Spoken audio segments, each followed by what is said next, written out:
Tonight, we journey through the story of Queen Elizabeth I, a woman who refused to marry, led her country with unwavering strength, and shaped an entire era that still carries her name. Her path stretched from the looming fear of execution as a child to the radiant triumphs of her reign. Elizabeth's time on the throne changed England in ways no one could have predicted. She remains one of history's most renowned rulers, a figure of strength and mystery. Before we begin, if you find these stories engaging, consider showing your support and subscribing.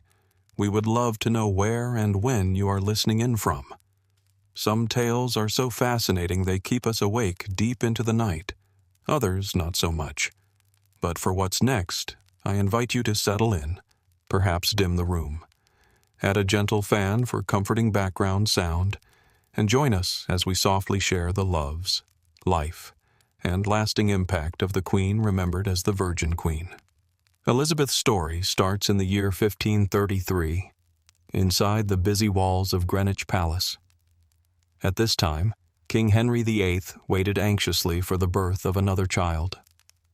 His new wife, Anne Boleyn, had caught the nation's attention. She was both intelligent and daring. But on September 7th, when Anne gave birth to a daughter rather than the hoped-for son, disappointment filled the court. Many saw Elizabeth's arrival as a political misfortune, not the celebration of a future monarch. Yet, to her mother and a devoted few, the baby was cherished. She arrived with vibrant red hair and a keen, lively look, blending her father's royal heritage and her mother's spirit. No one could have guessed that this tiny girl, born into such uncertainty, would one day lead an empire. Elizabeth's first years were marked by hardship. Before her third birthday, everything changed. Her mother, once a queen, was accused of betrayal and locked away in the Tower of London. Shortly after, Anne Boleyn was put to death. Elizabeth, suddenly the child of a disgraced figure, was deemed illegitimate and stripped of her royal title. From royal halls, she was sent to a more secluded life, passed from one house to another. While her blood kept her privileged, her mother's fate kept her in constant risk. Her father remarried again and again, and Elizabeth quietly observed as wives came and went, some falling from favor, others meeting tragic ends. Despite all this, Elizabeth did not withdraw. She listened, learned, and made the most of her education, studying languages, literature, and philosophy under skilled teachers. By reading about past empires, saints, and rulers, she revealed an unusual blend of intelligence and inner strength, even as a child.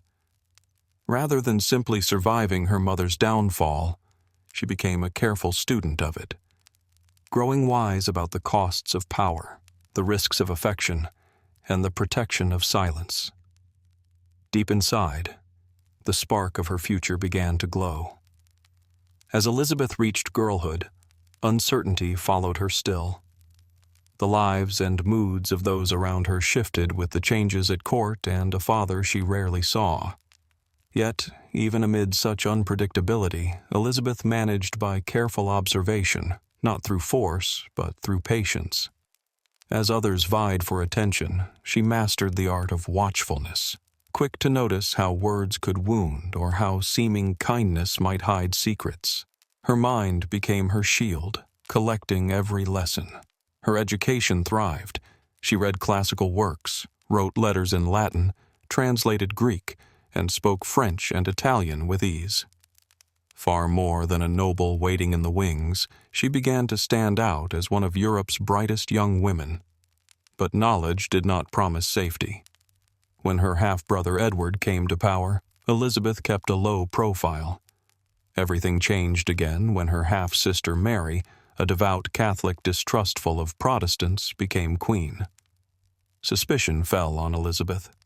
Whispers accused her of plotting with rebels or coveting the throne. In 1554, a rebellion erupted, and Elizabeth found herself locked in the Tower of London, the same place her mother's life had ended. For weeks she lived among stone walls, the silence broken only by footsteps or distant birds. Fear was a constant companion, but Elizabeth did not give in. She answered every charge against her with calm precision, sending thoughtfully worded letters to the Queen. She wept when expected, stayed composed when needed, and let her quietness speak volumes where others might shout. Eventually, she walked free, not because she was trusted, but because she was too dangerous to execute and too careful to openly blame. When she left the Tower, Elizabeth was no longer just the daughter of a king. She was now a woman shaped by suspicion, sharpened by endurance. Her time was nearing. In 1558, London's bells rang for the passing of Queen Mary. The country, weary from years of religious conflict and unrest, waited to see what would happen. A woman once held prisoner and labeled illegitimate was now declared queen. At 25, Elizabeth rode through the city, November winds carrying the promise of change. People celebrated as she smiled, knowing the heavy responsibility she was about to bear. England, troubled and poor, was hers to guide. Many still doubted that a woman could rule alone. Yet Elizabeth had spent her whole life getting ready for this day. Her coronation in January was a grand display, rich clothes, sweet incense, and tradition in every detail. But from the start, there was something unyielding in her leadership, an air of certainty. One of her earliest acts was to restore the national church, breaking once more from Rome. She did this carefully, hoping to avoid stirring up old hatreds. She wanted stability above all. Elizabeth chose wise counselors she could trust. William Cecil stood by her side, loyal and thoughtful, while others like Francis Walsingham and Nicholas Bacon provided a foundation for her rule. Highly intelligent, these men recognized Elizabeth's vision, a stable, peaceful England led not by fear, but by reason.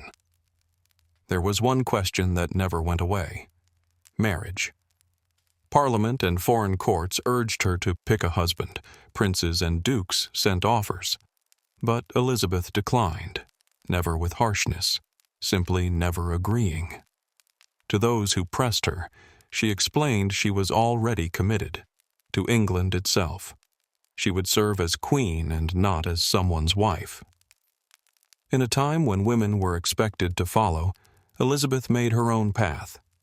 Though she faced threats, rivals, and heartbreak, her most important choice was clear. She would not share her crown. After her coronation, Elizabeth became the focus of countless marriage proposals. Each offer came loaded with political meaning. The names were many, but one stood out above all: Robert Dudley. He had known Elizabeth since childhood and was often by her side, one of the few who could truly bring happiness to her life. Their friendship caused much gossip, even more so after Dudley's wife died under suspicious circumstances. Still, Elizabeth remained single. Other suitors included Philip of Spain, Charles of Austria, Francis of Anjou, all representing important alliances.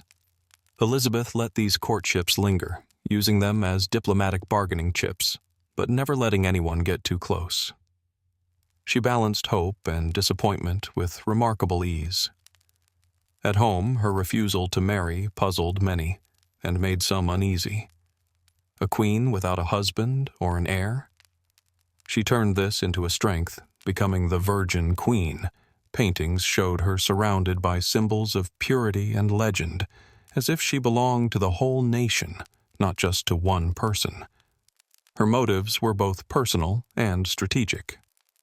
Elizabeth had seen firsthand how marriage could weaken a woman's grip on power, making her vulnerable or unable to rule as she wished. Wishing to protect her freedom, Elizabeth chose to stand alone, and as each year passed, her decision grew only more significant. England was her true partner, her crown her greatest treasure. Elizabeth's court soon became a place like none other, a lively gathering where poetry, music, art, and clever conversation filled the days and nights. The royal palaces sparkled, their halls filled with well-dressed courtiers hoping to win the queen's attention. But beneath all the glamour, quiet competitions played out. Each word or gesture could be a subtle move to gain favor, and Elizabeth enjoyed watching these games. She adored pageantry. Masquerades, theatrical performances, and dances graced her schedule. Writers such as Edmund Spenser created poems honoring her, while artists painted her as an almost mythical figure, glowing with light and wisdom. And then, among the many artists of her time, was William Shakespeare. His works, emerging alongside this golden era, explored the same themes of love, ambition, and betrayal that shaped Elizabeth's own world. Yet life behind the elegance was full of challenges, rivalries, plots, hidden dangers. Elizabeth handled court politics with rare skill. She remained single, but openly favored ambitious men, raising them high, but always with the knowledge she could remove them if necessary. Loyalty and talent were rewarded. Foolish ambition was not. Her closest advisors, especially William Cecil, stayed at her side for decades. With their support, Elizabeth kept her court lively, but always under her control.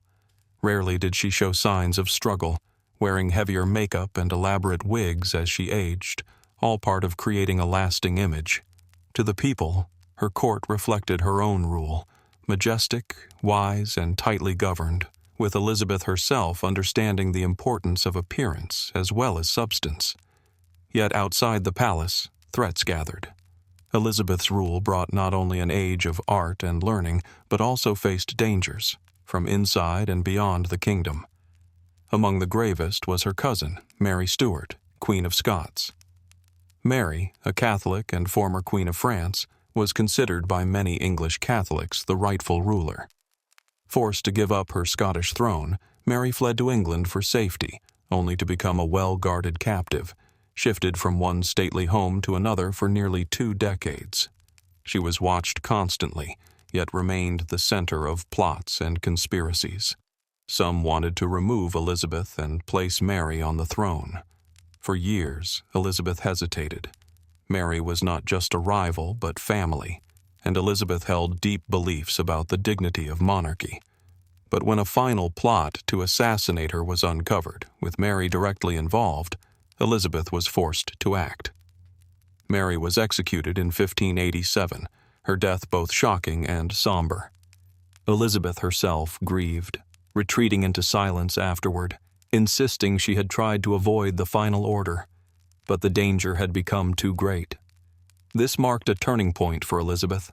From then on, she became more careful, more reserved, understanding that leadership meant making decisions that weighed on the heart as much as the mind. By 1588, another storm threatened, not from within, but from abroad.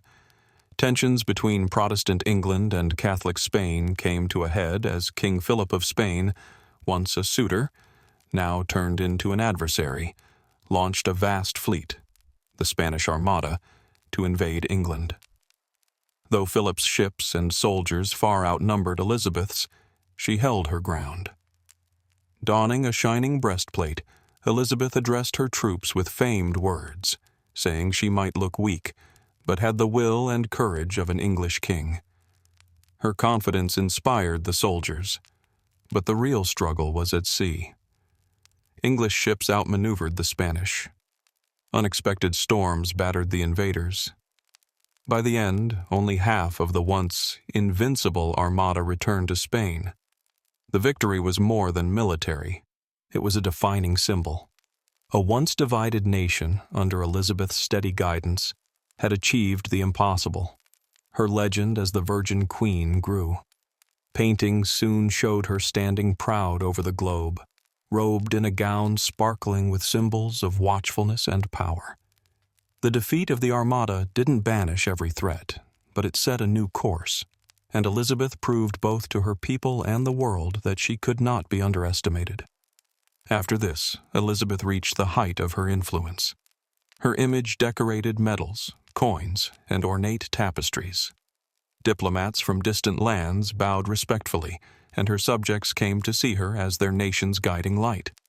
Yet, as with all lives, time brought change. The queen who had once shone with laughter and intelligence now grew older. Her most trusted supporters, like William Cecil and Robert Dudley, passed away. Dudley's death struck her deeply. She mourned behind closed doors for days. New faces at court were less familiar. Elizabeth became more guarded, less willing to risk trust. The routines of ceremony became her refuge. One of her last favorites, Robert Devereux, the Earl of Essex, eventually defied her and, after leading a failed rebellion, was executed for treason, leaving her yet again more isolated. Warfare had left the economy weak. The royal court, once so lively, became increasingly formal as Elizabeth aged. Yet, to the common people, she was more than a queen. She was a symbol of strength, resilience, and unity. In her final years, Elizabeth refused to name her successor, afraid of losing her own hold on power. She became increasingly solitary, rarely taking part in the joyful celebrations of her younger years, but still insisting on wearing the symbols of majesty. She covered her face with white powder, wore wigs to hide her thinning hair, and spoke in a voice that still commanded respect, even as weakness crept in. Above all, she clung to her reputation, knowing that her story would live long after she was gone. By 1603, Elizabeth was nearing the end of her remarkable life. She had ruled England for 44 years, navigating war, rebellion, plague, and an era of great discovery. Now 69, she rarely appeared in public. Her appetite faded, and she withdrew into silent reflection, sometimes sitting for hours beside the windows of Richmond Palace. Those around her knew she was slipping away. She refused to take to her bed, perhaps out of pride, or perhaps because royalty was expected to remain upright until the very end. Wearing white, sometimes seated quietly among cushions, she denied the requests of her doctors, softly telling them, "Must is not a word to use with princes." In her last days, Elizabeth is said to have pointed to James, King of Scotland, Mary Stuart's son, as her chosen successor. After a life filled with rivalry and conflict, fate had come full circle. On March 24, 1603, the Virgin Queen died peacefully. London fell silent, bells tolled, black cloth hung in the streets, and a nation mourned not just their queen, but the end of an era. The line of Tudors was finished, yet Elizabeth's memory was just beginning its journey. She remained not as a fading figure, but as a radiant hero, one who had stood strong against incredible odds, guided her nation into a blossoming age, and left a legend that only grew brighter over time. To this day, she stands in history's memory as one of the world's most esteemed women, the Virgin Queen, Gloriana, the mother of her people. She was born in disgrace, lived with fear, crowned while doubted, and died a queen of legends. And though her voice is gone, the influence of her rule still softly shapes the heart of England. For Elizabeth, the nation was her partner, and history itself was her lasting child. Long before modern medicine, before white coats, sterile tools, and glowing electric lamps, healing in ancient Egypt unfolded across the sunlit land along the Nile. Under a sky of brilliant sunlight and gentle starlight, caring for the unwell was a sacred calling as much as it was a daily task. The people believed good health was a blessing from their deities, while sickness signaled an imbalance or a sign of spiritual trouble. In their eyes, illness went beyond the body. It meant something was off in the world, within the person, or in the unseen realm of the gods. Health, therefore, needed harmony. For the Egyptians, there was no clean line between medicine, faith, and magic.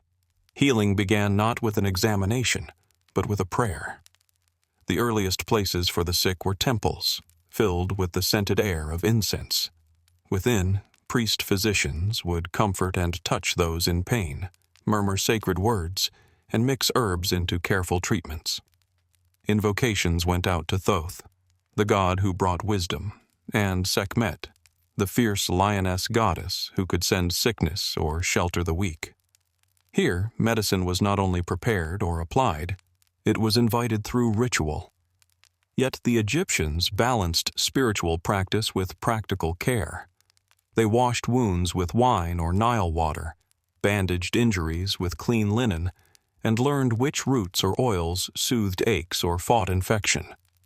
This wisdom was written down with care, kept in papyrus scrolls, and shared only within temple communities. Observing the signs of disease, they came to understand patterns of sickness and the real dangers of childbirth, infection, and injury. To live along the river's edge was to accept life's risks, disease, wild animals, shifting sands, but also to value life's beauty and rhythm. Cleanliness was a habit. Herbs and ointments soothed skin and breath. The body was seen as a vessel deserving protection. Medicine in this far-off land was about much more than surviving. It aimed to preserve wellness, life, and, in the end, the soul. For the Egyptians, healing was both gentle science and whispered faith, echoing through the centuries on the banks of the Nile. The Egyptian healer was never just a doctor. He was often a priest, scholar, and conduit for the divine. Medicine was received, not just studied, and the first healers drew guidance from the gods as much as from observation. These Sunu, healers and priests, wore linen robes, carried not stethoscopes but ancient texts, and cared for both the sick and the favor of the gods. One great provider was Thoth, with the head of an ibis, known for wisdom and writing. He was honored as the one who brought knowledge of healing, recording the secrets of medicine in hidden temple books. Every act of healing would begin by quietly calling on him. Of equal force was the goddess Sekhmet. Her lioness face and glowing eyes symbolized not just disease, but its solution.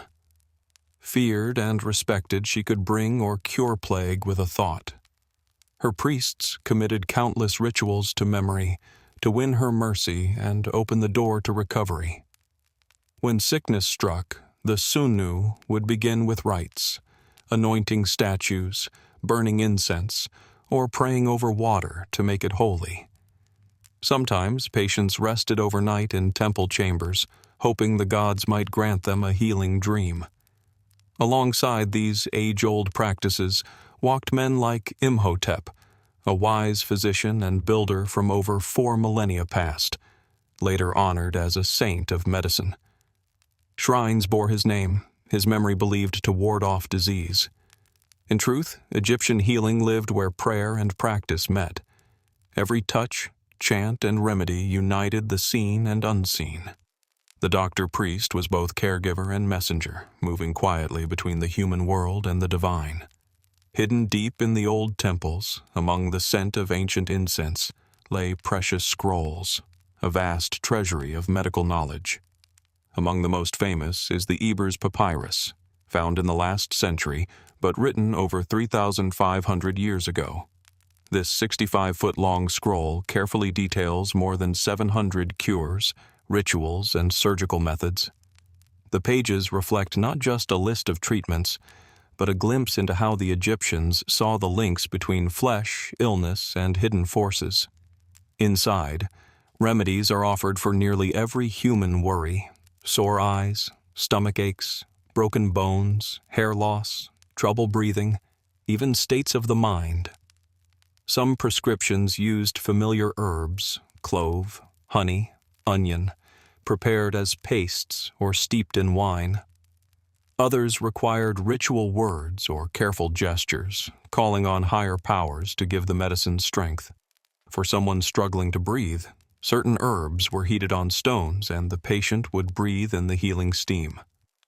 Elsewhere, the scroll described symptoms of chronic illness, the need to urinate often or a constant dry mouth, showing an understanding of lasting sickness ahead of their time. Scientific observation and sacred ritual fit side by side. Treatments might include drawing symbolic protection on the skin, reciting amulets, or burying select items under the moon's gaze. For the Egyptians, knowledge and faith both sprang from the gods. Caring for the ill meant using gentle hands and honoring spirit. The Ebers Papyrus also describes the metu, channels carrying vital substances throughout the body. Although different from current medical science, it reveals a deep interest in internal workings. Egyptian healers studied, experimented, and remembered. This old, fragile scroll traveled among temple schools, handled by priestly doctors when help was needed most. Touching its linen pages connected a healer with generations past, the wisdom contained within still quietly alive today. Though their rituals were many, Egyptian doctors worked with steady hands and sharp eyes. When faced with injuries or dangerous births, they did not rely on prayers alone but turned to practical skills, responding to bleeding wounds, broken bones, or infection as best as their tools allowed. Using bronze, obsidian, or flint, their knives, hooks, or needles were cleaned with fire or wine before use. For cuts, the healer would wash the site with honey, a natural protector against bacteria, then wrap it with fine linen, sometimes steeped in oils or herbs. Broken bones were supported with wooden splints, dislocations eased with massage and cooling pastes. Burns saw mixtures of milk, honey, and clay applied gently to draw out heat and speed recovery. Internal procedures were rare, but draining abscesses or removing dead tissue was within their reach, sometimes sealing the wound with heat. No modern anesthesia existed, but herbal sedatives like mandrake or poppy helped ease pain and bring calm. Through it all, healers moved slowly, every gesture considered, treating each patient as more than a body, seeing the soul in need of comfort. Under steady hands and the bright Nile sun, ancient Egypt produced some of the world's first skilled surgeons. To enter an Egyptian healing room was to share a space where both the physical and mystical mattered. As ointments were blended, words were equally important. Spells or sacred names whispered to soothe the spirit. For the Egyptians, not all sickness came from natural causes. Some blamed malevolent spirits, angry gods, or unsettled souls for what could not be seen. Thus, healing blended touch and magic. Treatments often started with ritual words, invoking helpful deities such as Isis or Bes, protectors against harm. The cadence of these chants was as important as their content, intended to purify the air and drive away the unseen. Amulets, worn or hidden, were powerful tools. Scarabs, eyes of Horus, ankhs, all shaped from meaningful stones or metals, were prayed over and given for protection. Some cures asked for sacred names to be written, burned, or swallowed with water. Others called for drawing defense circles or markings on the skin, shielding the patient from spiritual harm. Even basic medicines were paired with chants. An ointment for a snake's bite was applied with words to drive out poison and let healing begin. In Egypt, the healer acted not only as a doctor, but as a spiritual defender, treating what could be seen and banishing the unseen. In the cool shadows along the Nile, medicine grew straight from the ground. Leaves, roots, flowers, and resins, all gathered from field, desert, or market, formed their pharmacy. Healers had a deep understanding of plants, knowing which cooled fever, eased pain, encouraged digestion, or sweetened the breath. This was wisdom, passed patiently by word and writing. Aloe soothed burns, its thick gel cooling fires of the skin. Myrrh, an aromatic resin, was used to clean wounds, mixed into wine or burned as incense. Willow bark, chewed or brewed, eased pain thanks to the healing substance inside, long before modern aspirin. Coriander, cumin, garlic, fenugreek, and licorice addressed many ailments: stomach trouble, coughing, or dryness. Ritual was woven into every treatment. Remedies ground, steeped, or mixed with milk, honey, beer, or oil according to tradition. Honey itself did more than sweeten. It healed wounds and preserved tissue. Animal ingredients, though rare, were balanced with special prayers to ensure safety. For the Egyptians, Every medicine had both a practical and symbolic role. Their healing supplies did not hide behind glass. They grew beneath their open sky. Even without chemical analysis, their methods often worked. For them, healing plants were wise companions, as much a gift as the sunrise. Diagnosis in ancient Egypt was a patient task. The body, after all, was seen as the home of the soul and fate. Symptoms meant more than pain or fever alone. Healers listened closely to the sick, hearing their words, feeling their breath, looking deeply into their eyes. The healer might detect illness by the pattern of the pulse, not counting beats as we do today, but feeling the flow of life. They examined not just color or temperature, but also urine, sweat, stool, and skin, searching for clues written by nature. But the cause of a sickness was always more than the sum of its signs. Why had the illness struck? Was it punishment, ill will from an enemy, or an angry spirit passing through? In puzzling cases, divination was used. Healers interpreted dreams, reading what the soul revealed during sleep. Temples offered special rooms for patients to rest and seek answers from the gods. Other times, they drew marks in the sand, tossed bones, or watched birds for omens. Some inspected the stars, or listened to the wind for signs of healing to come. Those with troubled minds, confusion, or sadness might be diagnosed as held by a spirit, with recovery coming by combining herbs, comforting words, and strong invocations. For Egypt's healers, to diagnose was to uncover the story behind every pain, a tale set in the body, the soul, and the will of the gods. Their skill was to gently guide everything back toward balance. And finally, to die in Egypt was not the end, but a doorway, a sacred passage to the next realm. The doctor's care did not stop with the last breath. Preparing the dead was the culmination of healing, a careful act of love and respect. Through 70 days, the body was washed with Nile water and scented palm wine. The key organs, stomach, bowels, lungs, and liver, were removed and placed in special jars, each under a god's protection. The heart, seat of memory and soul, was usually left behind or replaced with a carved charm to help the spirit navigate the afterlife. The most delicate step was the removal of the brain, drawn out through the nose with slender tools, thought unnecessary for the journey beyond. And so, in the land of the Nile, healing stretched from birth to death, body to spirit, always connecting earth and the everlasting. Once the body had been emptied, it was packed tightly with natron, a special kind of salt used to draw out moisture. For 40 days it lay untouched as the flesh slowly dried. When this was done, the next step began, a careful, almost sacred wrapping. Layer by layer, strips of linen were wound around arms, legs, and torso. Sometimes blessings and charms were written on the cloth, then sealed with sticky resin. Tiny amulets were tucked in between the wrappings, each chosen to safeguard the soul's passage. An amulet shaped like an eye for safety, a looped cross for endless life, a pillar for strength and steadiness. The final layers were added during a heartfelt ritual led by priests. They spoke ancient prayers called the opening of the mouth, meant to give the departed the senses needed to eat, breathe, and speak beyond this world. Fragrant oils were smoothed over the finished form.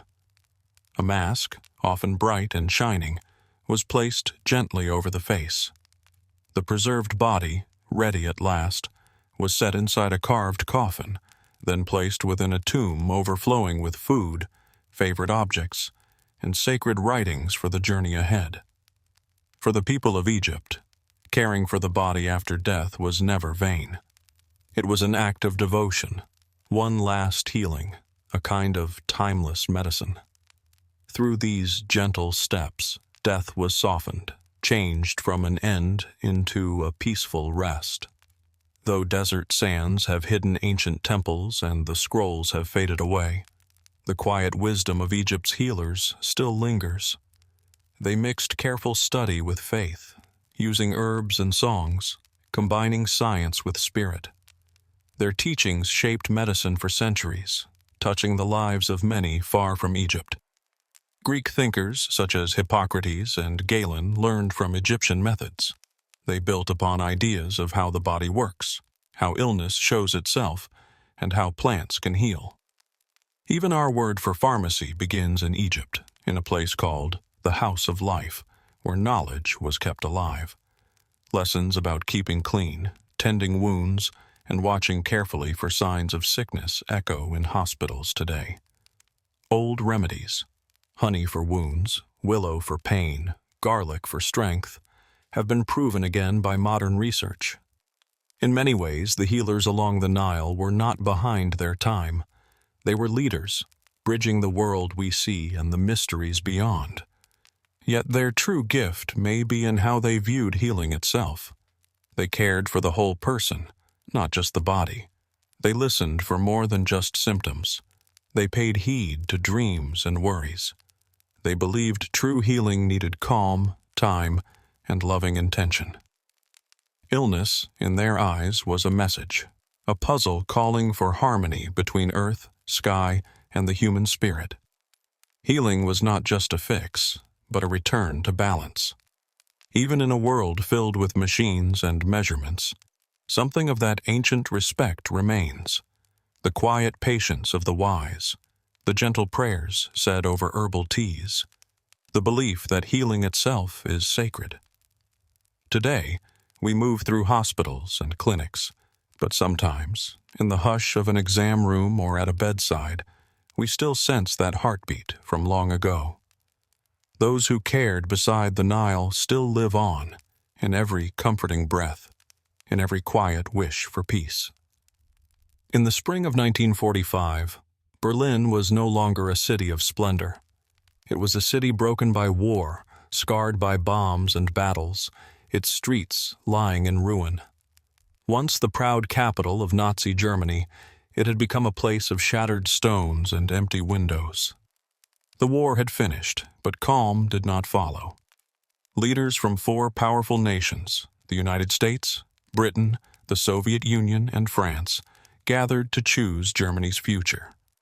Though united against one enemy, their own beliefs were very different, and as they gathered around the negotiating table, those differences grew clear. Germany was carved into 4 separate parts, each controlled by one of the victors. Berlin, though surrounded by Soviet territory, was split as well, one city under the watch of 4 foreign powers. At first it seemed an act of teamwork, a joint plan to help Germany recover. But soon, interests diverged. In the western parts, Americans, British, and French sought to build democracy, set up fair elections, revive business, and spark hope. Meanwhile, in the east, the Soviets tightened their grip, taking apart factories, limiting speech, and raising up a new system aligned with their own ways. Berlin, once united, became the center of this growing divide. The western side filled with American goods, music, and free papers. The east was marked by strict rules, food shortages, and government propaganda. By 1948, conflict sharpened. The West introduced a new currency, and the Soviets answered with a blockade, closing all roads and train lines to the city. The answer from the West was the Berlin airlift. Planes flew in supplies day and night for almost a year, keeping West Berlin alive. When the blockade ended, it was clear. Berlin had changed. It was not just a city. It was now a symbol, the front line in a world dividing between freedom and control. And the split would only widen. Victory had come, but unity had not. As time passed, cooperation faded into quiet suspicion. The divide between East and West was not only in ideas, but in the land itself, and nowhere was this clearer than in Berlin. On one side, The United States and its allies pushed to rebuild, promote democracy, and open world markets. On the other, the Soviet Union worked quickly to make their sector a model of socialist rule, a reflection of their own hopes. At first, the difference could be seen mostly in the rules, not in physical barriers. West Berlin blossomed with shops, new cars, and cinemas, a hint of ordinary life restored. East Berlin offered equality, but at the price of freedom. It became a land of ration cards, plain buildings, and promises of a better future if people obeyed. Between 1949 and 1961, over 2.5 million East Germans slipped away to the West, many using Berlin as their doorway out. Teachers, engineers, healers, and the young crossed over, searching for opportunity and a chance to live freely. The East could not bear to lose so many, and as more left, the situation became tense. The East German rulers, with Soviet support, accused the West of luring people away, while the West argued that people simply longed for liberty. Secret police in the East grew stronger, ever more eager to stamp out disagreement and keep watch. In the West, American troops stayed, both as a promise and a warning. Every ride across town, every whispered conversation, even a glance at a foreign magazine carried the weight of two opposing worlds. The city was not yet walled, but that idea had already begun to take shape, one heavy stone at a time. Berlin stood directly in the path as the Iron Curtain slowly closed, and very soon that unseen shadow would turn to stone. On an ordinary August night in 1961, everything changed. While most slept, soldiers, builders, and police moved silently through East Berlin. They rolled out barbed wire, dug trenches, and blocked roads. Trains stopped. Families split without warning. The soft line between East and West Berlin turned all at once into a tangible barrier.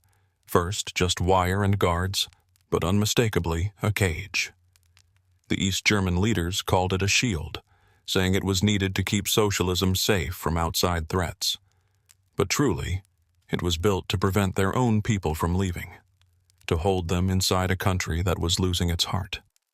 The reaction was chaos. Neighbors called to each other across windows now cut off by new fences. Some risked everything, jumping to the west from buildings close to the border, plunging into nets held by West Berlin firefighters. Not everyone made it. Some were caught, some were shot, some fell. Soon, wire was replaced by stone and concrete. High walls, sturdy towers, barriers at every road. A crossing called Checkpoint Charlie became a spot of tense watchfulness, where American and Soviet tanks once faced each other just yards apart.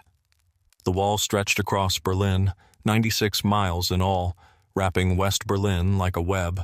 Watchtowers, searchlights, traps for cars. Anyone trying to leave risked arrest, injury, or simply vanishing. It was not just a wall, but a message. Freedom was now dangerous. Movement, reunions, and choice were no longer rights, but risks. For Berliners, the wall was not just concrete. It was a wound, deep and sudden, that would take decades to heal. After August 1961, Berlin existed as two separate cities. Lives moved on, side by side but miles apart, divided by more than just stone and wire, by thought, by fear, by silence. West Berlin, ringed completely by East German ground, moved ahead, free yet closed in. It became a showcase for the West, alive with bustling cafes, bookstores, schools, and music. American troops were visible on the streets, a reminder of protection, never far away. Yet, even in freedom, the city felt the weight of separation. In East Berlin, life was more controlled. The government promised safety, fairness, jobs for all, but these comforts were kept in line by an ever-watchful force, the secret police, who listened and watched everywhere. Many neighbors were forced into spying, sometimes willingly, often under threat.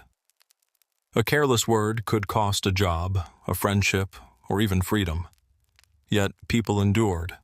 They worked, fell in love, went to shows, found small joys, but always with the shadow of being watched, never fully free. Children grew up beneath the wall, never having known a united city. Lovers stood on either side, waving but unable to reach each other. Grandparents died without seeing their families again. Phones between East and West were quiet. Letters were read by censors. Emotions had to be privately hidden, like old maps of a lost city. Yet people adapted. In the West, Berliners gathered for protests and candle-lit vigils. In the East, some found quiet moments of happiness, in music, poetry, or whispered dreams. Churches offered refuge and hope, safe places to speak honestly. Still, the wall loomed, always present. It reminded everyone that freedom could be lost in a single night. And for decades, life was a mixture of hope and waiting, love and loss, of quietly longing for the day the wall might come down. The Berlin Wall became a giant of stone and silence, but it could not quiet the yearning to be free. Almost from the start, people searched for a way out. In those first confused days, some leapt from buildings at the edge of the wall towards West Berlin. A few succeeded, others died. As time passed, escapes became more inventive and dangerous. One group of friends dug a tunnel for months beneath the wall, working in secret by candlelight. 29 souls crawled to freedom that way. Another family drifted over the barrier at night in a homemade hot air balloon stitched from rags and cloth, driven by simple gas tanks. Others hid in cars, squeezed into tight places under the seats or behind panels. One young man drove with his windshield removed, ducking down at the last second to pass under the border guard's gaze. Some braved icy water, swimming across canals and rivers. Some survived, but many perished, bullets often striking faster than they could swim. In the years that followed, over 5,000 people successfully found a passage to the West, but more than 140 lost their lives trying, each one remembered for their courage and the price paid for control. One story, among the most heart-wrenching, was that of 18-year-old Peter Fechter. Shot attempting to climb the wall in 1962, he fell back into the space between barriers, crying out as soldiers watched, but no one helped. He died within sight of the world, his fate stirring sorrow and anger far beyond Berlin.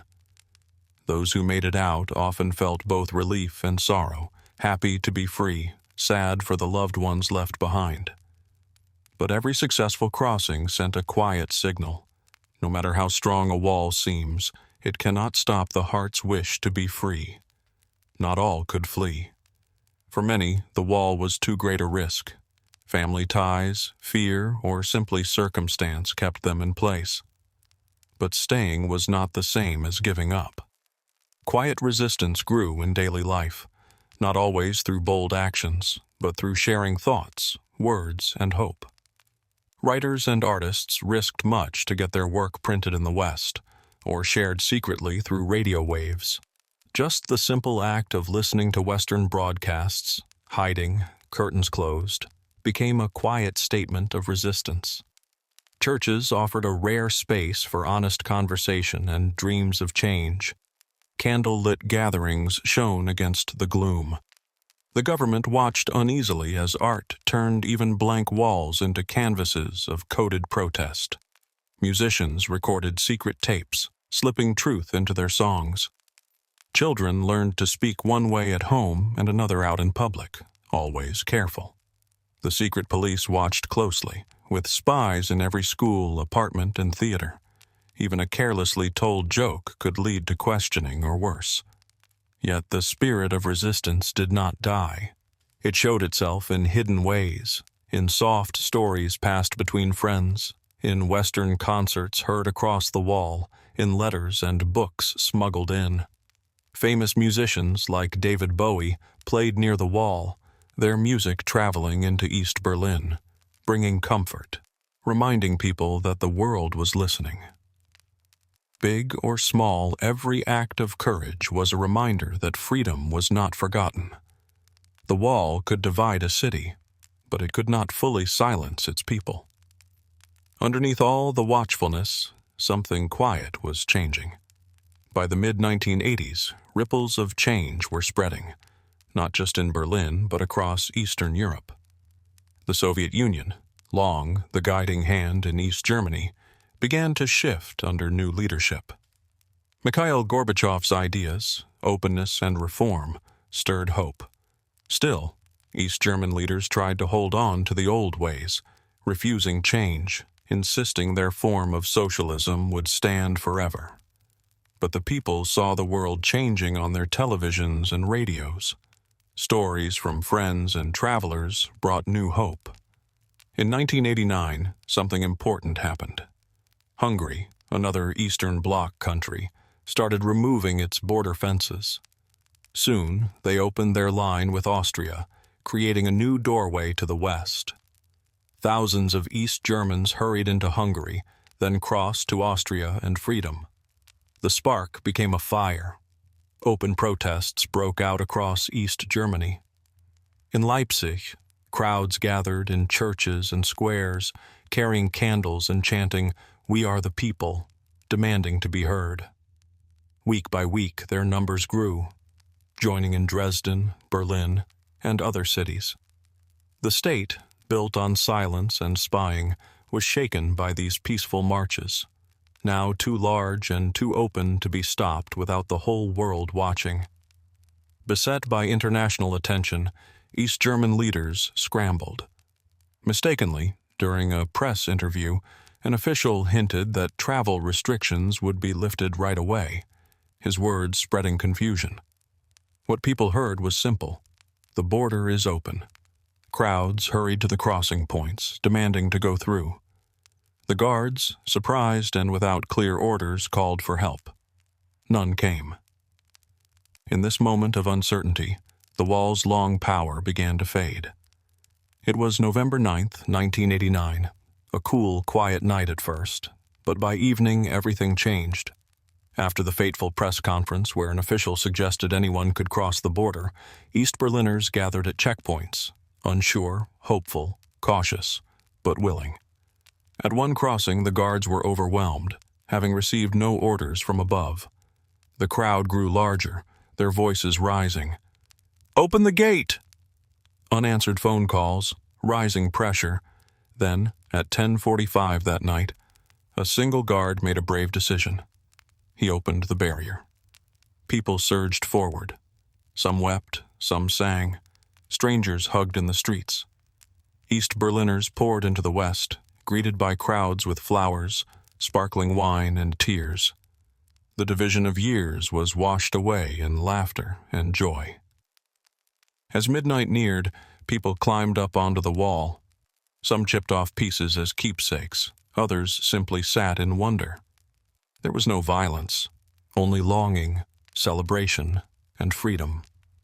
The world watched in amazement. News anchors choked up. Leaders struggled to react. For Berliners, there was nothing left to discuss. The wall was down, not by command, but by the will of those who longed for unity. That night, the city erupted.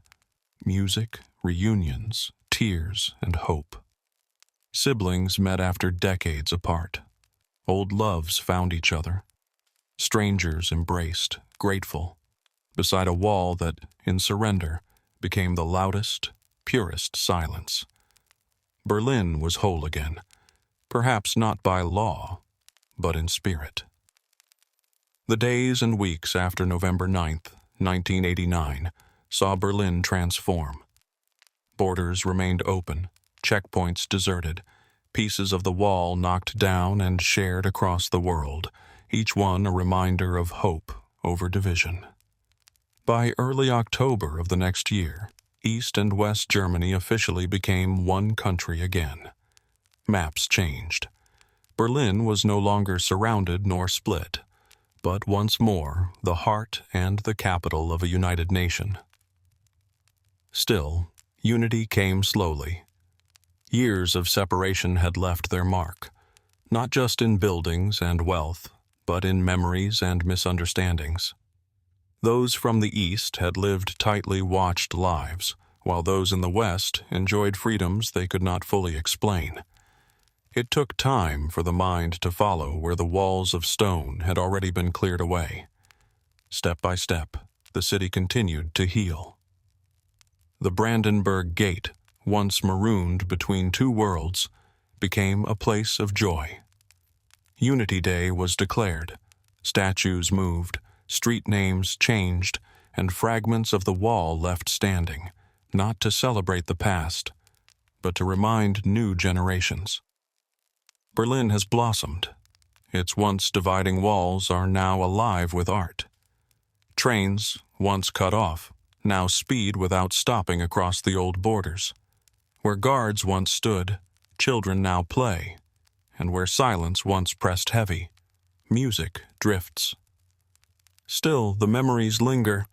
Museums and metal markers line the places where the wall once stood, and little brass plaques tell the names of those who did not make it through. Each anniversary, Berliners remember not with celebration alone, but with reflection. The story of the Berlin Wall is more than a story of division. It is about endurance, the patient strength of those who stayed, the daring hope of those who fled, the brave voices that pushed against silence. At a time when new walls are still being built, Berlin's story is a whisper, a gentle reminder that even the tallest barriers can fall when people stand together. The wall itself is gone, but the lessons remain. Before the violin took on its familiar shape, the world was already alive with instruments that sang with strings, soft, trembling notes drifting through temples, courts, and villages. Drawing sound from a stretched string is an idea as old as memory, and for ages, people have shaped wood and gut, searching for something that sounded almost like a song. The first stringed instruments played with a bow began far from Europe, appearing in Central Asia and the Middle East. The rebab, with its rounded body and haunting sound, moved through Islamic lands into North Africa and Spain. In the Byzantine world, the lyra filled palaces and busy squares. In Europe's Middle Ages, fiddles and viols took root, flat-backed with frets, played standing or as part of a group, lending music to dance. What these early instruments shared was a spirit, a bow gliding across strings, letting notes linger and rise like the human voice. Yet something was missing, a certain shine, projection, the ability to shift quickly between moods. As the music of the Renaissance grew deeper and more expressive, musicians longed for an instrument to match. In the late 1400s and early 1500s, change began, slowly, through trial and mistake. String instrument builders in Europe played with new shapes, rounded tops, arched backs, sound holes cut like the letter F. 4 tightly tuned strings, set in fifths, became common. Most important, this new instrument was not held on the lap or hugged tight to the chest. It rested lightly on the shoulder, close to the heart. This was as much an emotional shift as a technical one. The player and their instrument could now move as one. There were no blueprints or names at first, but this slender, curving, living instrument would become the violin, both delicate and powerful, destined to last through the ages. In the gentle plains of northern Italy, beside a slow and winding river, lies the quiet city of Cremona. In the 1500s, fame and force were not found here. Cremona was a city of careful hands and skillful makers, where music floated in the air and artisans shaped wood with care. Why Cremona became home to violin making is a mystery. Perhaps the gentle dampness of the air, perfect for aging wood, or the easy supply of spruce and maple. But most likely it was the people, craftsmen with sharp eyes and sensitive ears, whose quiet patience gave the violin its unique voice. One such person was Andrea Amati, born around 1505. In his workshop, Amati slowly brought the instrument into clearer focus.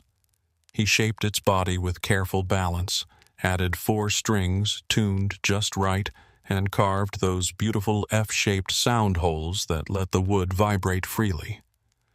He did not invent the violin, but gave it harmony, beauty, and lasting strength. His violins were ordered by kings and courtiers, decorated and treasured. The instrument, once a simple oddity, now carried both royal pride and rural delight. Amati's children and grandchildren took up the craft, gently refining his work, teaching others what they learned.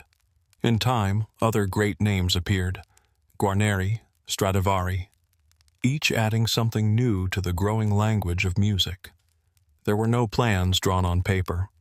Each violin grew from what the maker saw, heard, and felt in the wood.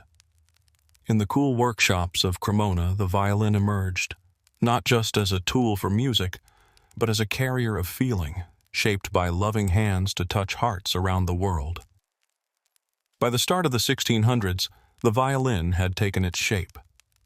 In Cremona, it reached new heights, not through grand stone or painted walls, but through simple, living wood. Antonio Stradivari, born about 1644, may have learned from the Amati family. In his modest workshop, Stradivari created violins that seemed touched by grace. Every curve was precise, every layer of varnish glowed. His violins sang with both strength and warmth, filling great halls, yet also whispering soft comfort. Even today, no new instrument is quite the same. But he was not alone. Across town, the Guarneri family built violins too. Giuseppe Guarneri, known as Del Gesù, crafted instruments with a rougher voice, fiery, bold, perfect for performers who wanted to stir souls. Each violin was a unique creation, full of slight imbalances, secret marks, and unknown recipes for wood polish. Yet what they all shared was a living spirit. These were not factory-made objects, but works of art, filled with small imperfections, yet alive. The world began to notice. Soon musicians preferred the violin above all others, demanding instruments that could laugh, cry, and dazzle audiences. Centuries later, their value becomes only clearer: a single Stradivarius selling for fortunes, protected behind glass. Scientists measure and test their materials, but the mystery remains. True beauty comes from the hand and the heart that made them, and from those who bring them to life with each bow. At first, the violin was a gentle guest in grand homes, offering sweet notes beside lutes and harps, settling comfortably into the background of royal gatherings. But as the Baroque era dawned, music changed. Composers now wrote to stir feelings, to capture light and darkness. The violin, nimble and filled with emotion, was the perfect instrument for this new world. It could soar high or whisper softly. It could sound like laughter or longing. Musicians such as Arcangelo Corelli in Rome showed the violin's new power, writing pieces full of delicacy and movement. The violin became more than a follower. It became the main voice. Antonio Vivaldi, both priest and violinist, wrote hundreds of works in Venice. Most famous, his 4 seasons painted the moods of the year: spring's freshness, summer's power, autumn's dance, winter's chill, all expressed on strings. The violin was now a storyteller, able to capture the world in sound.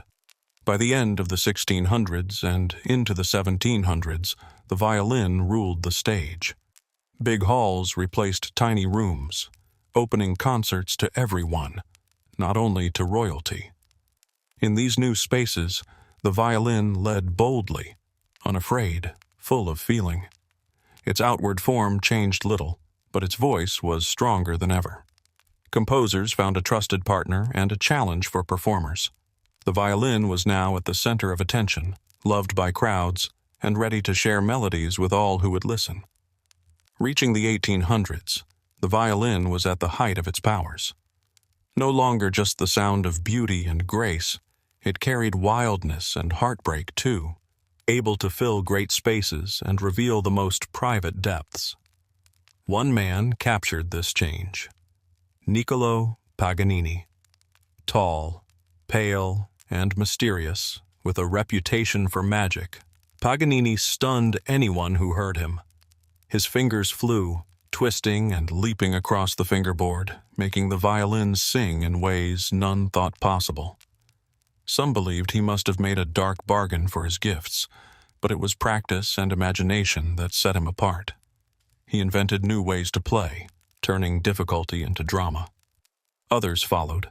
Joseph Joachim, whose gentle readings of Brahms grew legend. Pablo de Sarasate, with bright elegance. Fritz Kreisler, warm and charming in every note. These artists changed not only how people listened, but how the violin itself was played, every piece a chance for the instrument to show all it could do. Composers responded, writing new concertos that asked for spirit as well as skill. Mendelssohn's shone with softness, Tchaikovsky's burned with sadness. Brahms thundered with strength. The violin was now a soloist, a singer telling a tale all its own. Its voice dug deep, finding every feeling, and for those who listened, it spoke what words could not describe. To play the violin takes years of work, but making one demands still more, a mix of patience, old secrets, and careful touch. No machine can take the place of a master's hands. It starts with wood, each piece chosen for age, pattern, and sound. Spruce for the top, light and singing. Maple for the back and sides, tough but ready to vibrate. The wood is dried for years, sometimes longer than a lifetime, until it is just right. Then the carving starts. Each curve, each thickness, each cut in the F-holes matters to the sound. Luthiers work with care, shaving away slivers, listening for the right ring, balancing strength with sweetness. Then there is the finish, the varnish, made from recipes kept secret. Golden like honey, deep as fire, each coat makes a difference. Was it the recipe or the hand that spread it that gave the violin its soul? Scientists still wonder. They scan, test, and copy, but still, the old mysteries remain. Really what matters is the relationship.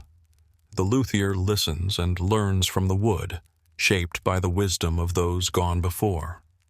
There is no step-by-step manual for this, only old lessons and keen instinct. Even now, in quiet workshops, violins are crafted one at a time, by hand, with care. Each is different. Each carries its own story in the grain.